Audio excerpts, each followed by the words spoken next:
And we ought not to write off these kinds of challenges from our neighbors to the east, because even though we're ahead of them in every measurable category economically, they're actually comparatively pretty strong over in the province of Manitoba. In fact, while we are still in a net positive position with respect to people moving to Saskatchewan from Manitoba, compared to other provinces, the margin's quite narrow in terms of, yes, we have more people moving from Manitoba to our province and the other way around, but again, the margin's quite narrow compared to other provinces. And the reason for this is pretty clear.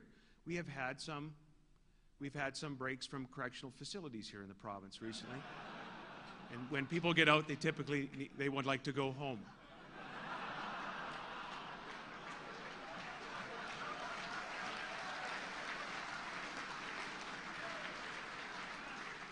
In Saskatchewan, we will never take a knife to a gunfight. I will say this, ladies and gentlemen, that together with in all seriousness, and I had a chance actually with the Western Premiers very recently on a conference call to offer the help of our province, though it wasn't needed because Manitoba has done an amazing job with what they're going through with respect to the floods, but we had the chance to offer them our help. You know, in Western Canada, we have the opportunity to work together as provinces to cooperate in delivering better services for our citizens and also to provide a lot of economic hope for the country. Manitoba is a big part of that and a good friend. And I think a friendly rivalry and some fun in this country is maybe exactly what we need right now, though I'm not sure that was the intent of the head coach of the Bombers. We need to keep telling our story, ladies and gentlemen. We need to continue to foster the attitude that we have in the province that is very positive and encouraging. There is more work to do with respect to the demands on growth. We need more growth in the province of Saskatchewan because there are great tasks that are before us. Our wait lists for health care are too long. They are too long, especially when it comes to orthopedic surgery. We will need sustained growth to deal with that, and we will. We need more child care spaces in Saskatchewan. There is an infrastructure deficit that is not yet anywhere near addressed. We'll need growth to help fund the addressing of that deficit. We need to move to ensure for future generations that we have safe, clean water. I believe that's our most important environmental challenge, and we'll need to see a growing province in order to accommodate what I believe is necessary in terms of investment in the future in our water quality and supply. And future growth can and will retire more debt in Saskatchewan. You may have heard about the famous debt clock in the United States. It hit $10 trillion and ran out of digits. Ladies and gentlemen, we've had, at least in our first year of government, we've had a bit of a debt clock here in the province of Saskatchewan. In our first year in office, we've been able, because of the economy and because of growth, because of all of you and what you have done for Saskatchewan, we've been able to reduce our provincial debt by 40%. We've been able to reduce it by $2.6 billion. That is $5,000 a minute in our first year in office as a government, and at that rate, the debt will be eliminated about when I wrap up this speech.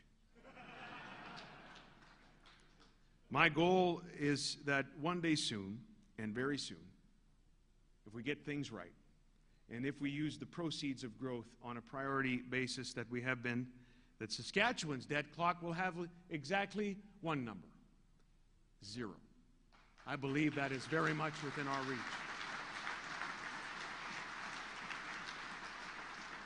That's what growth can and will pay for if we stay focused and build on the fundamentals, and ladies and gentlemen, we're going to do that. We're going to do that and something more. We are presenting to the province of Saskatchewan, I think, the most aggressive innovation agenda that it has ever seen. Through Innovation Saskatchewan, our government will aggressively pursue the diversification of our economy in areas of energy and resource strength. We will build on a foundation of international leadership in carbon capture and sequestration, and here let me credit the previous government, who together with the federal government and industry made some important decisions with respect to a project at Weyburn, and it is on that foundation that we continue to build a leadership position in carbon capture and sequestration. And as North America engages in the debate about carbon and cap and trade and carbon taxes, I hope you will remember this if you happen to be talking about it on Coffee Row and someone asks, well, what is really Saskatchewan doing? I hear something about their targets changing to match the federal targets. You can tell them this: that because of our investment in carbon capture, because of what we're prepared to do with respect to clean coal, and in partnership with the state of Montana as a part of this innovation agenda, the people of Saskatchewan are investing more per capita in the actual answers, the actual process of doing something with the carbon. We're investing as much as or more as anyone in North America. That is the record, and that is the fact of the matter. And others will talk about taxing it and trading it around and moving emissions, and the position of the government of Saskatchewan is, if carbon's the problem, let's do something about it. Let's store it. Let's sequester it. Let's use it for enhanced oil recovery.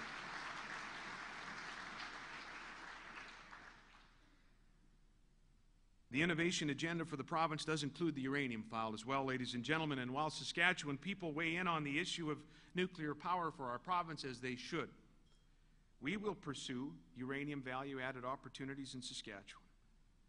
I believe we can lead in small reactor technology development.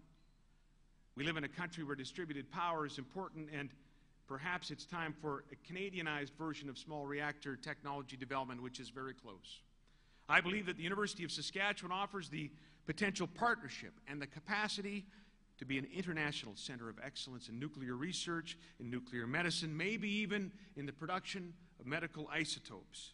The first cobalt-60 treatment that saved that young woman's life and thousands after her in 1949 happened here in Saskatoon. And ladies and gentlemen,